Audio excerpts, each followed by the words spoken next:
আজ সবার প্রথম আমি জীবনে ডিমের ঝোল বানাচ্ছি, জানি না কি হবে। এখানে ডিম টিম আলু সেদ্ধ করে নিয়েছি, এখানে কিছু কেটে নিয়েছি, আর ওদিকে মশলা আছে, ওগুলো করছি। তো কতটা হয় আমাদের মানে আমার সাথে থাকো। আর সবচেয়ে বড় কথা হচ্ছে আমার শিক্ষাগুরু হচ্ছে আমার ইউটিউব। টাটা, আবার আসছি। এবার আস্তে আস্তে একটু মশলাটা কষানো হচ্ছে, আরো মশলা পড়বে। এখনো মোটামুটি বেশ কিছু দেওয়া হয়েছে, বাট অনেক মশলার নাম জানি না। ইউটিউব থেকে দেখে দেখে মশলার কালার দেখে মশলা দিয়েছি। তো এটা মোটামুটি হোক, তারপর আবার কিছু আপডেট দিতে থাকবো। আশা করি বোধহয় ভালো হবে। মোটামুটি এরকম পজিশনে মশলাটা কষানো হয়েছে। এরপর এখানে আমি আলুটা ভাজি না, যতটা তেল কম খাওয়া যায়। তো এরপরে আলুটা এখানে দেব, আলুটা দিয়ে এটাকে দিয়ে একটুখানি কষাবো। আলুটা যদিও সেদ্ধ হয়ে গেছে, হুম, তো ওটাকে দিয়ে আমি কষাবো। কষানোর পরে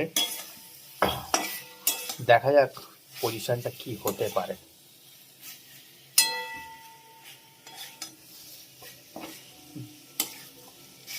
একটু কষিয়ে নিই, তারপর আবার আসছে।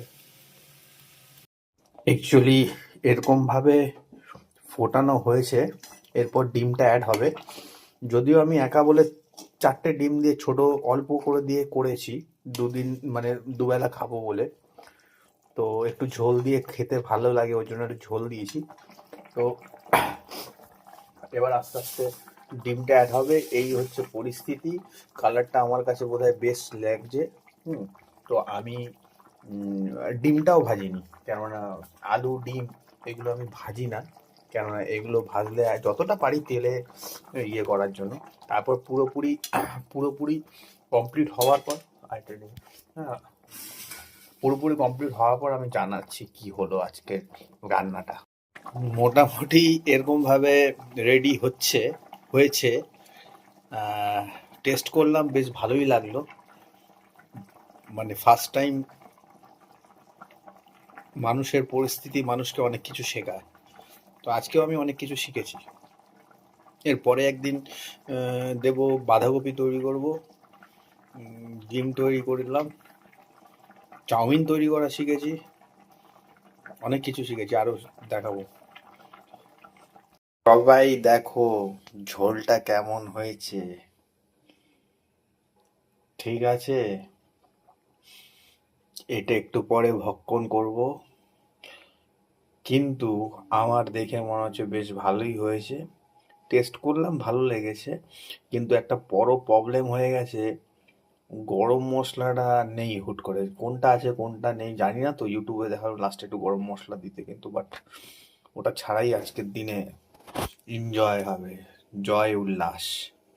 এই আলুর দম মানে ডিম আর আলু দিয়ে একটা ছোট্ট রেসিপি। এই দেখি কেমন লাগে। তো আশা করি, ডিমটা সাদা, আমি ভাজিনি।